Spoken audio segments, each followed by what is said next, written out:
Oui, bonjour Étienne, et merci à toutes et à tous. Alors, je suis Edgar Charles Mbanza, je suis chercheur. Je viens de finaliser des projets sur les objets connectés et l'intelligence artificielle, évidemment, respectivement avec l'Institut Mines-Télécom et l'Université Côte d'Azur. Bon, sinon, voilà, j'ai effectué ma thèse sur ce que j'appelle l'ordinaire technocommunicationnel en Afrique dans la ville en crise. Voilà, donc pour moi, j'essaie de trouver un lien entre les médias traditionnels, les médias nouveaux et surtout le numérique de dernière génération, du côté des usages surtout.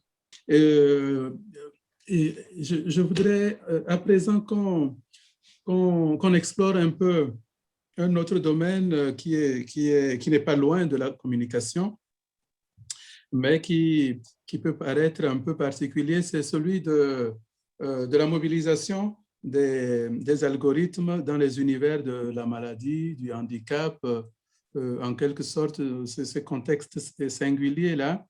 Et ce qui préoccupe évidemment notre ami Edgar Charles Mbanza, et donc où en est-on réellement avec les solutions algorithmiques dans ces domaines-là? Merci beaucoup, Étienne. Enfin, d'abord, je voudrais vraiment remercier mes précédents collègues qui viennent d'exprimer de présenter avec clarté les préoccupations des constants et des pistes qui sont aussi les miennes. Voilà, moi que je vais essayer de voir du côté de la santé.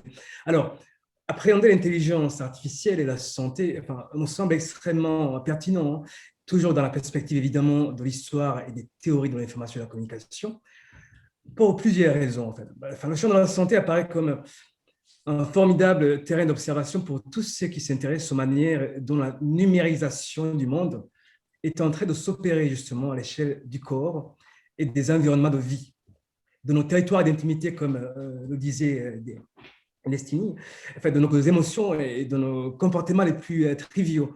Alors, le corps et le soin alors, deviennent donc un poste privilégié d'observation et d'analyse pour interroger l'innovation technique et informationnelle, justement, dans le cadre de cette nouvelle économie de la décision, plus particulièrement dans des contextes de crise, de pénurie, d'urgence ou de fragilité sociale ou de fragilité des corps.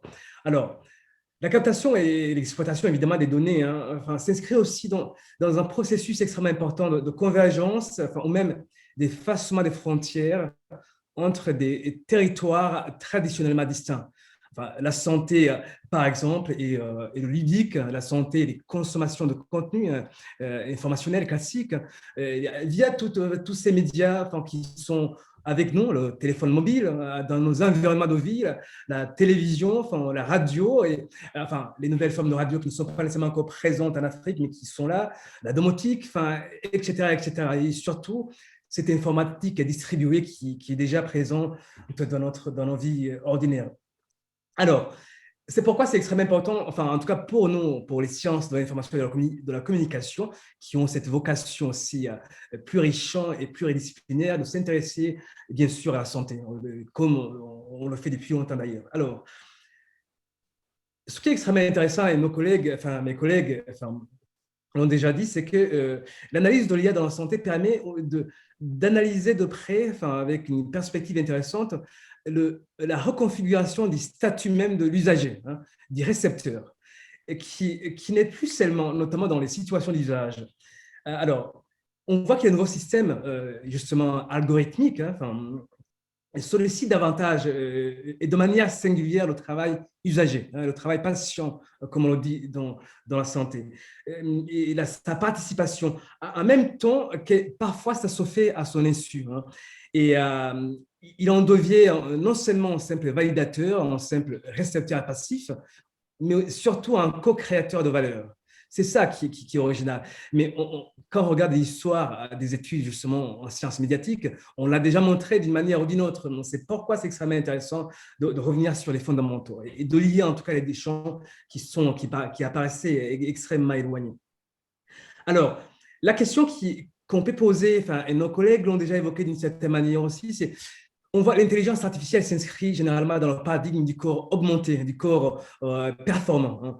Alors, comment on peut étudier les enjeux sociaux, analyser ces enjeux citoyens à l'échelle du corps dans des situations, dans des contextes où le corps est affaibli ou tout simplement dans ces contextes de pénurie sociale, logicielle, cognitive, etc. Enfin, la santé, encore une fois, rejoint de manière pertinente les questionnements classiques qu'on se pose dans les études médiatiques. Alors, c'est surtout la grande question, c'est que là, enfin, on l'a déjà montré en sciences informationnelles, c'est qu'on a vraiment, enfin, que ce soit en santé, en éducation, même en économie, on a plus que jamais une technologie qui sollicite les compétences, enfin, en tout cas qui renvoie à la problématique des littératies, des compétences. Alors, la question, c'est, là, on a souvent pensé à l'intelligence artificielle dans des domaines assez performants, enfin, encore une fois, industriels, de surveillance nucléaire, etc., etc. Mais non, on sait très bien que les solutions innovantes dans le domaine de la santé sont celles qui savent intégrer le mieux l'intelligence ordinaire, banale, triviale, les modes de faire opératoires dans des situations les plus simples et surtout les plus précarisées. Donc, c'est ça, vraiment, enfin, où ça rejoint les questionnements qu'ont posés mes collègues. Alors, rapidement, mais où en sommes-nous? Évidemment, les sciences de l'information et de la communication doivent prendre avec réflexivité, en tout cas, tous ces discours promotionnels marchands sur l'intelligence artificielle. Hein. Parce que voilà, on entend beaucoup de choses, mais la science, enfin, avec ses outils d'analyse de discours, d'analyse de modèles, d'analyse de ce qu'on appelle les discours d'accompagnement, on est les mieux placés.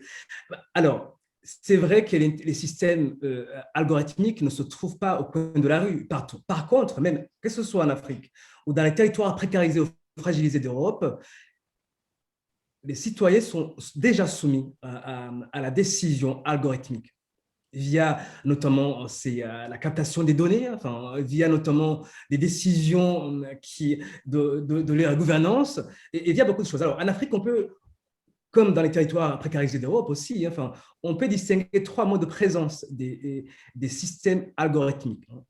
Il y a bien sûr ces objets ou systèmes officiels qui sont de plus en plus dans les sphères de décision médicale, hein, souvent via des intermédiaires globalisés. Hein. Mais il y a aussi une forte circulation, un marché informel d'objets connectés qui sont dans cette économie de la captation de la donnée. Hein. Alors, il y a aussi de plus en plus de programmes de développement de solutions, souvent qui sont inscrites dans la technophilanthropie, qui participent justement à cette captation de données. Donc voilà, donc c'est vraiment quelque chose c'est une réalité, l'intelligence artificielle, le système algorithmique est déjà parmi nous, ici ou ailleurs. Mais est-ce qu'on on peut pas interroger un peu, alors peut-être que je me trompe, vous me direz, l'opacité algorithmique dans ces domaines-là précisément? Évidemment, enfin, en fait, nos collègues, on l'a évoqué d'une certaine manière aussi, nos précédents intervenants. Enfin, c'est vrai qu'il y a beaucoup de questions qui posent l'intelligence artificielle. Il y a évidemment la question, mais certains relèvent un caractère d'urgence. Hein. Alors, il y a la grande question des données, hein. Enfin, on l'a vu, hein, mais surtout dans des pays où il n'y a pas de réglementation encore au point. On sait que de plus en plus en Europe, il y a des réglementations pour encadrer la captation des données. D'ailleurs, on a vu que ces réglementations aussi sont parfois déstabilisantes en cas de crise. Hein. On peut évoquer en Europe le RGPD, enfin, on peut évoquer la loi informatique et liberté en France. Il y a beaucoup de choses. Alors, évidemment, à chaque fois, la grande question, c'est de comment à la fois mettre en place des cadres qui favorisent l'innovation numérique tout en protégeant les citoyens. C'est un équilibre extrêmement délicat qui n'est pas encore abouti même dans les pays pionniers. Alors, mais la grande question fondamentale, c'est que l'efficacité de ces nouveaux intermédiaires algorithmiques repose en grande partie sur l'accès, évidemment, à l'informatique distribuée et sur l'accès à des super bases de données interconnectées, enfin, parfois dans des champs différents, que ce soit les collectes de données administratives, les médias classiques, les médias nouveaux, les traces d'interactions socio-numériques sur les réseaux sociaux, enfin, via les contenus qu'on consomme avec cette abondance. Alors, c'est un système des plus complexes qui, en grande partie, échappe aux utilisateurs les plus avisés. C'est déjà dans la captation des données. Mais ce qui est encore opaque, Alors, contrairement par exemple à la première génération de systèmes experts, hein, on a connaissé un certain nombre dans le domaine de la santé, où il y avait une clarté, en tout cas une préconception entre la donnée brute et la décision signifiante, enfin l'information signifiante. C'est le contraire avec les systèmes. Pardon. C'est exactement le contraire avec le système actuel. Alors, ce qu'on peut dire, c'est quoi? Au-delà de l'extraction, c'est la nature technique des processus de traitement des données qui se singularisent par la non-accessibilité humaine de ce qui se passe entre la collecte des données brutes et l'information signifiante finale. Alors,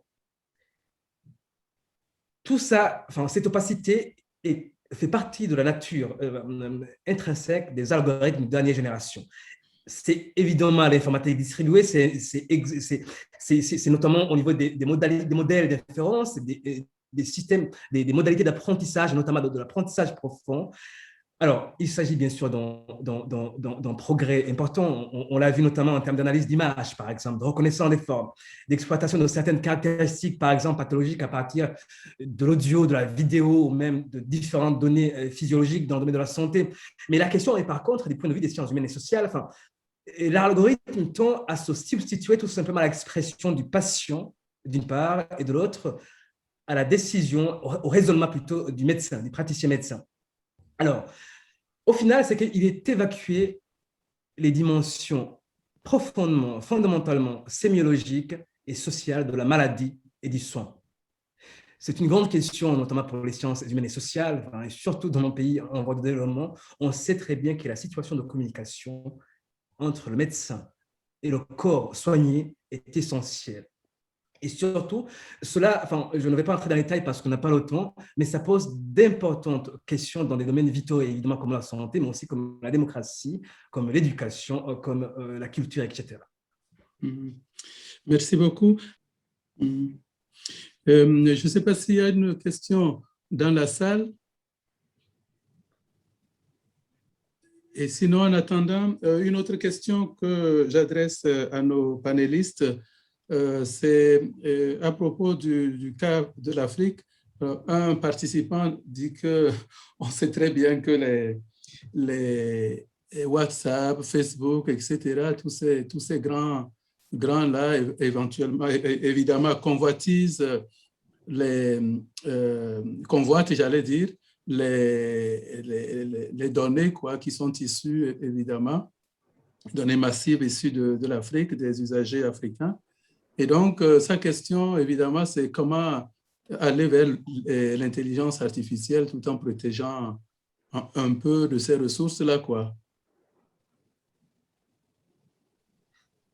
Je ne sais pas si destiné sans doute à doit avoir une réponse plus appropriée, mais je voulais juste dire un petit mot rapidement, parce que je l'évoquais, hein, moi je pense qu'il faut que nos pays d'Afrique, nos pays du Sud, nos pays en voie de développement en général, suivent aussi cette dynamique de réglementer. Pas de réglementer pour censurer, mais réglementer tout en favorisant l'innovation, mais tout en protégeant surtout les citoyens, les libertés publiques, et puis mais surtout les précautions éthiques. C'est très difficile, mais je pense qu'il faut que l'Afrique, nos pays, en tout cas de manière communautaire, fassent encore davantage sur le côté juridique. Ça, c'est extrêmement important. Et puis, la deuxième chose, ce qu'Olivier venait de dire, il faut davantage impuissancer, capaciter les usagers via des communautés d'usagers et surtout, c'est ce que j'appelle moi la co-conception apprenante, les associer de plus en plus dans les processus de conception. Pas seulement aller les interroger via des questionnaires lorsque la solution est en circulation sociale. Les associer à l'université, permettre à ce que des citoyens, notamment des patients dans le domaine médical, des groupes d'usagers des médias, puissent travailler, en tout cas, créer des formes d'associativité avec des universitaires, avec des industriels aussi, avec nos innovateurs qui sont très dynamiques en ce moment. C'est très important parce que, je le répète encore et je le dis, même dans les pays les plus développés, il est très difficile de contrôler les modèles d'inférence. Par contre, on peut exiger plus de transparence comme on le fait en Europe. Par exemple, enfin, il y a des choses qu'on doit faire, par exemple, identifier à chaque fois les personnes qui sont responsables de la captation des données, les personnes morales ou physiques. En France, en Europe, c'est une obligation, mais en Afrique, non. Même les sites web, par exemple, des solutions qui sont hébergées en Europe contournent cette réglementation, par exemple, quand ils sont sur les pays en voie de développement. Il y a des choses, en tout cas, associer les citoyens, ça c'est important. Il y a énormément d'expériences qu'on peut décliner sur le continent en fonction de nos réalités. Exiger davantage de transparence pas seulement chez les GAFA, parce que ce qu'on ignore, c'est que cette économie, en fait, ce commerce globalisé de captation, d'extraction, moi j'aime dire, de données dans les pays en développement, ce n'est pas seulement l'œuvre des GAFA, même c'est l'œuvre de énormément d'opérateurs, énormément d'entrepreneurs, énormément aussi de gouvernements et parfois d'ONG, par exemple. Donc, c'est vraiment une question de réglementation, de participation citoyenne et puis de transparence dans les mondes ingénieurs. Voilà. Oui, mais au niveau citoyen, précisément, comment l'envisager? Est-ce que c'est chacun qui se bat ou est-ce que, comme propose quelqu'un, il faut mettre des dispositifs communautaires et quel type de dispositif d'ailleurs? Alors, moi, je vois très bien, par exemple, dans le domaine de la santé, on a la chance en Afrique, et en Europe aussi, mais en Afrique, c'est qu'on a beaucoup de communautés qui se sont organisées depuis les dernières depuis les pandémies des dernières décennies, qui sont très actives, qui peuvent jouer un rôle important que ce soit au niveau de tout ce qui est diabète, VIH, des maladies rares. Il y a de plus en plus de communautés qui sont là. Ces communautés, il faut les réactiver, les impuissancer, comme disent les Canadiens, et puis surtout les mettre dans des fédérations dans des tiers-lieux, dans des living labs, par exemple, où ça se rencontre des ingénieurs, des médecins, des chercheurs, et puis surtout, j'ai oublié quelque chose d'extrêmement important. Je pense qu'il est important d'encourager la pluridisciplinarité, surtout au niveau de la recherche. Une pluridisciplinarité, les sciences de l'information et de la communication, on est très bien noté parce qu'on est par essence une interdiscipline, on sait travailler, mais c'est très important. Par exemple, faire travailler par exemple les ingénieurs et les sciences sociales, moi je viens de passer 4 années dans des écoles d'ingénieurs, Mintelecom et Oliat, laboratoire de Polytechnique, plutôt de l'Université de Côte d'Azur. Et ces gens s'interrogent aussi, les ingénieurs s'interrogent, ils aimeraient bien dialoguer avec des sociologues, avec les sciences de la communication, avec des psychologues, pour essayer de mettre en place des solutions qui sont plus éthiques et plus efficaces. Parce qu'on sait très bien qu'il y a plus une solution est intégrée, donc ça veut dire prend en compte les dimensions humaines et sociales, ça veut dire une articulation entre l'assistance, par exemple, numérique, intelligente, et l'assistance sociale humaine. On sait que c'est une solution qui est efficace et qui doit marcher sur le marché, Donc, tout ça, ce qui manque sont des cadres, et je pense que l'Afrique peut avoir une longueur d'avance parce que nous avons quand même certaine proximité entre les concepteurs et les usagers. Lorsqu'on voit, par exemple, l'écosystème d'innovateurs en Afrique, ce sont des gens du quartier, de la cité. Et est-ce que l'une des solutions pour l'Afrique ne serait pas de faire un peu ce que l'Europe a fait ici, le RGPD, c'est-à-dire pousser un peu nos États et en particulier l'Union africaine à mettre en place une loi qui gouverne, qui réglemente en quelque sorte la collecte des données, mais aussi comment on appelle ça, la mise en place des cookies, etc., etc. Est-ce que ce n'est pas l'une des solutions possibles pour effectivement l'Afrique? C'est pas si, moi, je pense que tout ce que j'avais à dire, Destiny a dit, est exactement le RGPD à l'Afrique, à l'africaine. C'est très important. La traçabilité des données, ce que j'avais dit dans la transparence. Et surtout, il y a 2 jours, justement, j'étais à une conférence dédiée à ça. Il y a un concept, justement, qui émerge en Europe, c'est la souveraineté numérique. Destiny vient de le dire. C'est très important. Et moi, je pense que l'Union africaine, c'est l'échelle la plus pertinente pour faire cela.